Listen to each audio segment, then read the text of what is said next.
Hey guys, it's Wednesday, August 5th. I'm Mary Kish, and this is GameSpot News.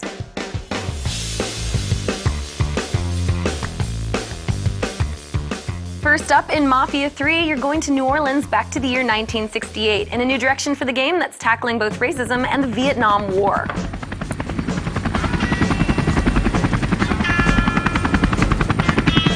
That's heavy for a game series that doesn't typically handle topics that sensitive. But GameSpot's editor, Peter Brown, states that Mafia 3's premise is simple if you break it down. It's a game that's set in an era when racial tension was high in America, specifically 1968, when Dr. Martin Luther King was assassinated. At the same time, anti-war sentiment was growing. The public wanted to end the struggle in Vietnam. Lincoln, who's both black and a veteran of war, is a character that must face the harsh realities of both conflicts while he searches for a place to call home. The story in Mafia 3 sees Lincoln fighting against the Italian mob in New Orleans, but there's so much more. For more info on Mafia 3, check out GameSpot's video preview where we discuss the game in more detail. We have learned a ton about Final Fantasy XV at Gamescom this year. Here's a condensed version of what we know so far. The events of Final Fantasy XV begin 15 years after the events depicted in the Dawn trailer, which was released last night. Everything in the trailer was taken from in-game footage. When referring to the story, game director Tabata said players can expect tragedy and calamity on an epic scale. There's still some debate on whether or not airships will be included in the game. They should really make a call on that soon.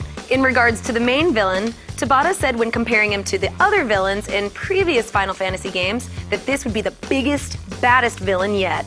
He's going to top all of them. Finally, we're getting another demo. A playable tech demo is in the works. There's a lot of changes coming to Destiny, including a new mercy rule for the Crucible that will end a match early if one of the sides is getting crushed. It's gonna save you a lot of time, hey Tay. Bungie is adding a mercy rule to the Crucible to end unfair matches early. If you find yourself in a wildly unbalanced match, your team is getting crushed or vice versa, the mercy rule will come into effect, ending the match and putting your team back into matchmaking. Additionally, matchmaking itself has been retooled to match your team with teams of similar skill a bit more often. Bungie has also overhauled the in-game market for weapons. Remember the Gunsmith? That guy was about as useful as a necrochasm? Well, now the Gunsmith is going to have new legendaries for you each and every week, but you'll have to have a high enough reputation to get them. Although you won't be able to boost the power of current legendaries, exotics and the new legendary weapons can be buffed by utilizing unwanted exotic and legendary gear. You can sacrifice an item from the same gear slot to upgrade a different item, making receiving duplicate drops less disappointing. The Taken King launches on September 15th. In the spirit of TI5, Treyarch announced today that you can now ban guns in Black Ops 3.